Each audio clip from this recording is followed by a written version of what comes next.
2-1.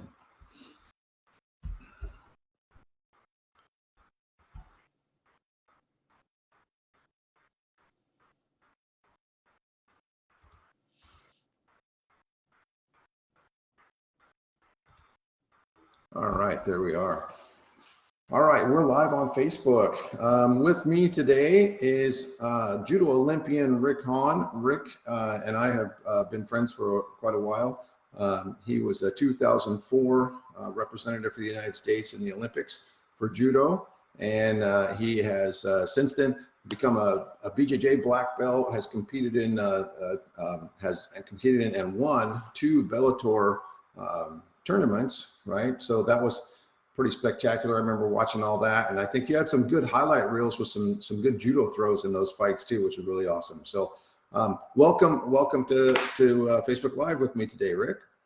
Awesome. I appreciate you having me. So we wanted to talk to our audiences here a little bit about our upcoming event, which is the Takedown Confidence Summit.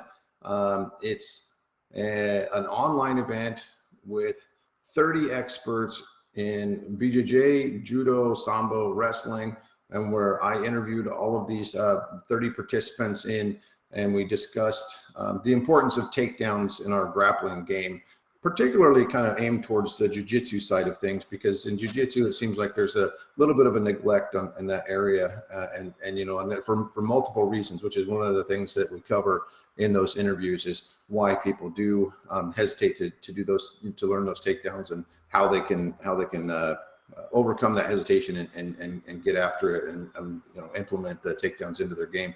So that's a big portion of what that summit is for. So it's coming up on November 18th, 19th, and 20th. And I'm going to post a link right here in the comments on how, we'll find that again. So just in a second here, I'll post a link in the comments on where you can register for free for that event. So it is a free event for November 18th, 19th, and 20th. The interviews, they're packed with information. Each interview is approximately about a half hour long or something like that, and a lot of good discussion. Each of the speakers kind of talks about their history of their own martial arts career, what they did, alongside BJJ, if they did judo, like Rick, and I always did judo before we did jiu-jitsu, and then other things as far as that goes, and then talking about basically how to help our viewers with acquiring good takedown confidence. So I'll post the link in the comments here in just a second. But Rick, I wanted to touch base with you a little bit for our audience, why you felt that this was a worthy project for you to get involved with. Yeah, absolutely. So obviously I've done judo my entire life, and it's been primarily takedowns and throws, right? And jiu-jitsu, I started probably around 2007, 2008. I started doing some jiu-jitsu, and obviously more intensive when I started doing MMA and all that. So obviously I needed to know that. And then kind of when my MMA slowed down, I retired, I focused just on jiu-jitsu. And then I received my black belt, I think like 4 years ago. And, as you said earlier, the takedowns in modern jiu-jitsu, you don't really see that a lot, I think, across clubs, across the States, maybe worldwide. I haven't obviously been out there a lot, to a lot of different places. So, and, obviously judo is very hard. Takedowns are hard on the body, and they're hard to learn. And I think that is one of the reasons why it can be kind of, it can scare people, I think, maybe, and it may be intimidating, and it's just hard to learn. So I know in my jiu-jitsu classes, I always start with some takedowns, just to get the people comfortable with them, and kind of familiar, and they love them. It's something new. If they're just always doing jiu-jitsu, it's something totally different, and they like it. Yeah, it's really empowering too. Like when we teach takedowns, I know you do this too, but when we teach takedowns too, in a self-defense class, that type of thing. Of course, you have to be in the right place. You have to have mats, right? You can't just do this on a, concrete floor someplace, go someplace and like, I'm going to teach a seminar and we're going to throw each other on the gymnasium floor. It doesn't work that way. But, and I have enough experience, you have enough experience where we can do some softer throws to introduce it to people too. Some takedowns that aren't so high impact. In judo, you kind of, that's part of your scoring system, is by having a high amplitude throw, right? That's kind of the idea behind it. for self-defense and for jiu-jitsu, sometimes that can be a little bit counterproductive in some ways, you know. But we've got, like I said, we've got the experience to where we can kind of introduce the softer versions and then kind of gradually move people into a little bit more complex situations. So, and I think that, you know, I saw some statistic today where somebody posted, I can't remember what the exact numbers were, but it was 0.00004% of people in the world are BJJ black belts. And I saw that and I thought, you know what, and the percentage is even less of people that are BJJ black belts and judo black belts, right? So we have the luxury, I guess, our students have the privilege of learning from our experience, where we did a lot of work to get to where we're at, and we're able to share that information with our students now, and have that blend of takedowns and the ground game, whereas that's not necessarily available in every, you know, academy or dojo around the world. You know, maybe they're pure judo or maybe they're pure jiu-jitsu and they don't work on the ground game as much, or they don't work on the stand-up as much. I think you know, in our dojos we do it all, right? And so that's super important. I think it's what part of being a complete fighter, and that's kind of our goal with this summit, is to kind of give the viewers an opportunity to kind of reach for that too, and try to complete their grappling game a little bit more by implementing those takedowns into their game. So and so that brings me to the next point. You know, you felt that this was something worth getting involved with. Why do you think our audience are, you know, the people that are watching this right now and that are going to watch the rebroadcast of this, why do you think it's important for those people to go and register and view this Takedown Confidence Summit?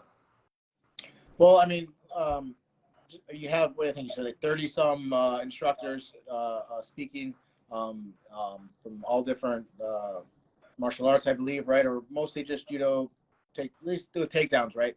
So yeah, it's judo, sambo, wrestlers. We got some high level wrestlers on there, you know, and we've got our BJJ guys that actually do takedowns and like takedowns. So yeah, quite a variety. Yeah, absolutely. So it kind of crosses all the different paths. You know, someone maybe have a school that may be not just primarily jiu-jitsu, but maybe sambo or something else, or even wrestling.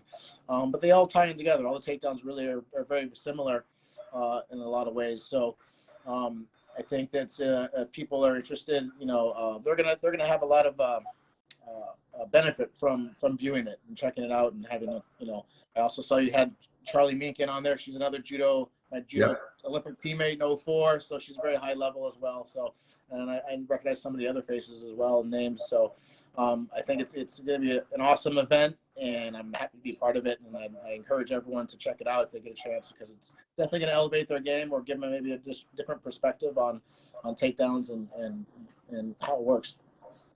Yeah, and I totally agree. And I think every speaker that I've talked to, you know, all of our experts that I've talked to, it's kind of interesting because, you know, we do this on a regular basis, but all of us are excited about it too. You know, like I'm looking forward, you know, I did the interviews, I did the editing for the interviews. And so I've got to watch them a couple times already. And there's just these nuggets, and I keep repeating this, but there's just nuggets of awesome information in there.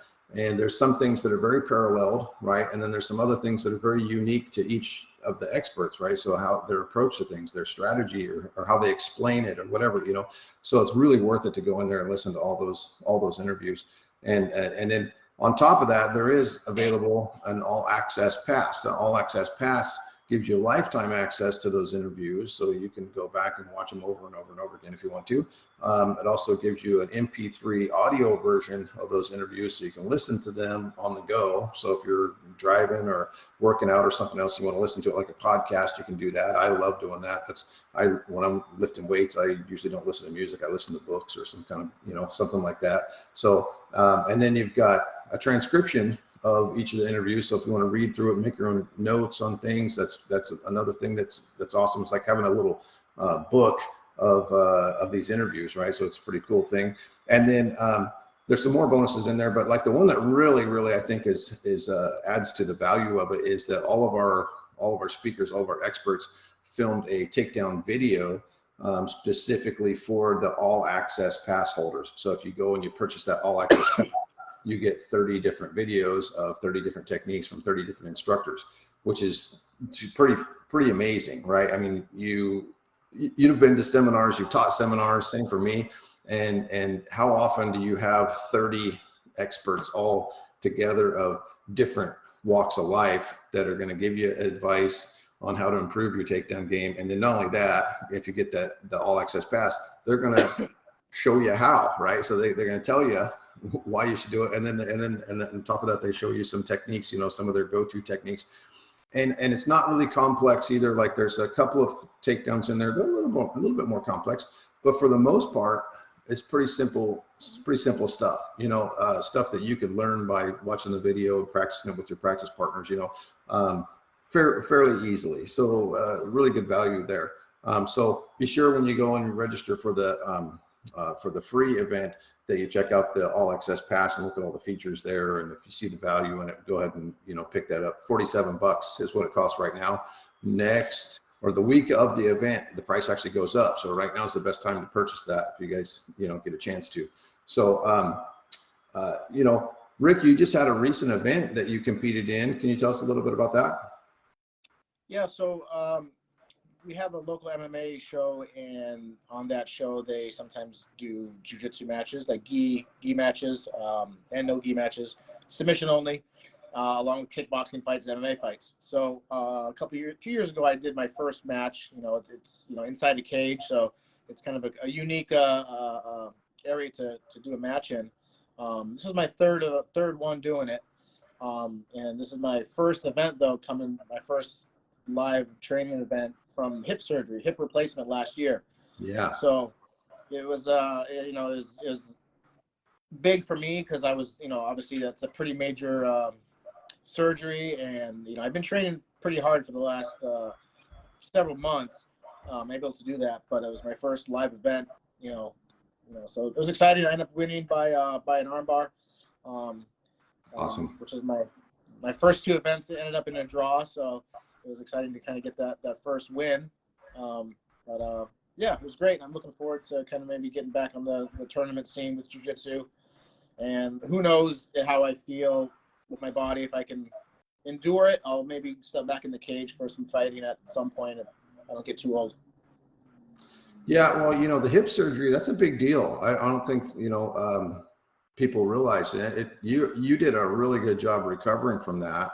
One, you're kind of a younger guy, to have that happen. But I always say it's the miles, it's not the years. Yeah.